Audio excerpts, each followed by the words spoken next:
Geek Therapy Radio.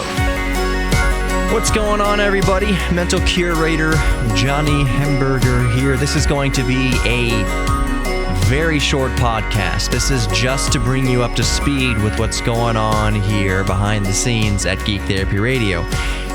As you may have noticed, I have not uploaded a new podcast in, it's got to be over a week. And usually, you know that I upload at least 2 podcasts per week. So why the radio silence, so to speak? Well, I'm just making this podcast to let you know, to fill you in, that there are some amazing opportunities coming down the pipe for me and my family. I can't divulge too much information right now before anything is official, but one reason for the radio silence was the holidays and taking a break, but also I have had to kind of zip my lips on some things, but I want to let you know that there are some changes coming to Geek Therapy Radio for the better. It's going to be better than ever, but I need you to do something that's critical. Here's what you need to know right now critically, because I can't give too much information. Follow me on my social media. I know a lot of you already do. On the Twitter, Geek Therapy Radio on Twitter. I think the actual handle is at @𝐔𝐏𝐃𝐃RC on Twitter, but just search for Geek Therapy Radio on Twitter. Look for the red, white, and black color scheme. That's me. That's my profile. Also, the Facebook, Geek Therapy Radio on Facebook. It's all red, white, and black. That's always going to be my color scheme, at least for now. And also, what is it? Instagram, YouTube. But the best way, I guess, to hear what I say on the fly is on Twitter or Facebook. So it is imperative that if you want to follow Geek Therapy Radio on this journey, that you pay attention to what I say there on Twitter or Facebook over the next few days, so that you don't experience any sort of interruption in how you get the podcasts. That's pretty much all the information I can get to. If you get a few weeks down the line and you wonder why you are not getting any updated episodes of Geek Therapy Radio, it's because you weren't in the loop for this new change in the show. I will say that if you don't pay attention to the social media and these changes, and you do realize that you don't see Geek Therapy Radio anymore, all you will have to do is research for Geek Therapy Radio. It's always going to be called Geek Therapy Radio or the Geek Therapy Radio podcast. So if it disappears from your app, you may have to go in and research, like type in the search field Geek Therapy Radio again and resubscribe to it.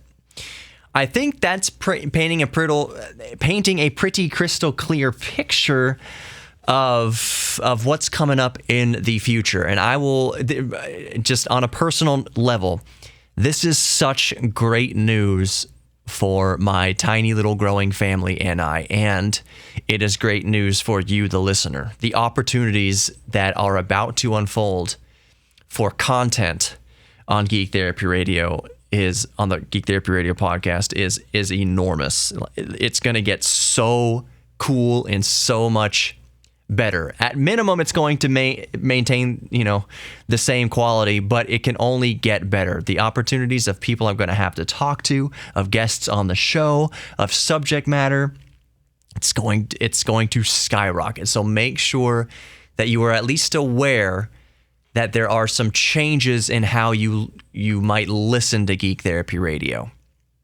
And the best way to stay abreast of it all will be to follow me on social media. I'm going to try to keep any potential interruption as brief as possible. My hope is that if you follow me on social media, that there'll be no interruption at all, because you'll know exactly what's going on. Now, I do realize something, and this is kind of my plea to my listeners. If you've enjoyed Geek Therapy Radio over the years, I know that any sort of transition like this, I'm going to lose, there's the potential at least, to lose most of what I've built here. As far as the listening audience, I know that there's a potential, and anytime there's a change like this, that I could lose most of you. Not because you're going to hate the show, but because you won't know where the show went. You'll see the interruption and you'll just forget, because we have a lot of podcasts that we listen to. You'll realize that Geek Therapy Radio has kind of fallen out of the rotation for some reason, or it's not showing up, and you just won't notice that it's not there anymore. So I know that I'm going to lose, just as a fact, I'm just going to lose most of you. I'm mentally preparing and managing my expectations that I'm going to lose most of you in this transition, not because you hate the show, but just because things can fall through the cracks, and I'm going to have to rebuild the show base somewhat, because most of you aren't going to, it's not through any fault of your own. Things just come up. You might forget to follow me on social media, or at least check in. I don't know. Can you check my social media without following? Possibly. But some of it's going to fall through the cracks, and I'm going to lose most of you, and I'm going to have to build it back up. If I don't lose most of you, that would be miraculous. That would be amazing. I'd probably cry a little bit, because that means you guys really care about what I'm doing here. But yeah, so this is going on 6-7 minutes of a informational podcast on the future of the show. So to recap, it's very good for my family and I. The future of Geek Therapy Radio and my career is very good for my family. It's a step in the right direction, and I just want to bring you along for that ride. So follow me on the social media if you want to stay up to date on the changes that are in the wind. If not, I hope to catch you guys in the future when you resubscribe. And that is all I can say for now. The message at the end of my show will never change. You are worthy of love. You are worthy of giving love. You are worthy of receiving love. And you are also worthy of your own self-respect. Never forget that. You are loved. You are loved. You are loved. I'll talk to you soon. Take care.